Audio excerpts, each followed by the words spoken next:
Bonjour à tous. Alors, nous allons voir aujourd'hui pourquoi certaines personnes sont attaquées spirituellement et physiquement par des esprits inférieurs. Alors, souvent, on appelle ça des esprits vengeurs.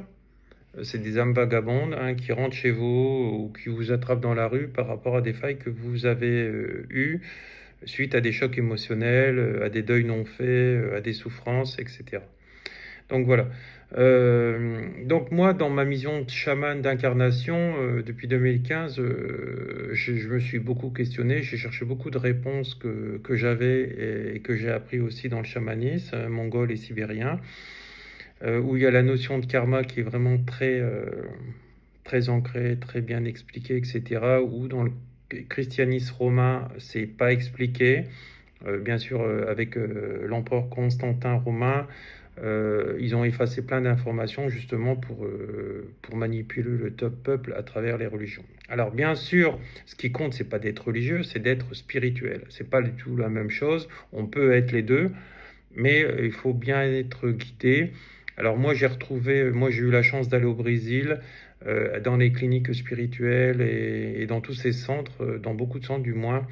Et là, je me suis vraiment reconnecté au divin. Je sais que le divin existe, et c'est pour ça que j'adore aller dans ces lieux. Moi, j'aime aller dans la grotte de Marie-Madeleine, voilà, qui est dans les montagnes environnantes à côté de Marseille, là, à côté de chez moi. Là, c'est à peu près quoi, trois quarts d'heure.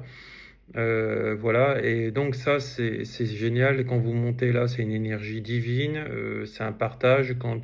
Quand j'ai mes stagiaires qui veulent y aller, etc., ou des gens très spirituels, j'adore aller avec eux parce que c'est un partage à un moment, c'est des émotions qui montent, parfois certaines mêmes personnes pleurent par rapport à l'énergie du lieu. Alors il faut être sportif parce que bah, déjà on ne peut pas monter en voiture et il y a à peu près une demi-heure de marche, hein. Voilà, parce que moi je suis allé carrément sur le sommet de la montagne où Marie-Madeleine a volé avec les anges, quand elle a eu cette évolution christique, on va dire sur la fin de sa vie, quand elle était arrivée avec Jésus, donc au port de Marseille, et qu'elle est passée par la cathédrale de Marseille. Et après, ils sont montés à la grotte, c'est la grotte de Marie-Madeleine, il s'appelle ça. Voilà. C'est à côté d'Oriol, à côté de Marseille. Voilà, donc eux, ils sont arrivés, après ils sont allés à dos d'âne, voilà, et puis après, voilà, donc ils vivaient là. Et puis il y a eu ce qui s'est passé. Maintenant, c'est un lieu saint, hein, c'est un lieu de pèlerinage. C'est super, il y a une super vue puisque vous êtes carrément en haut d'une montagne et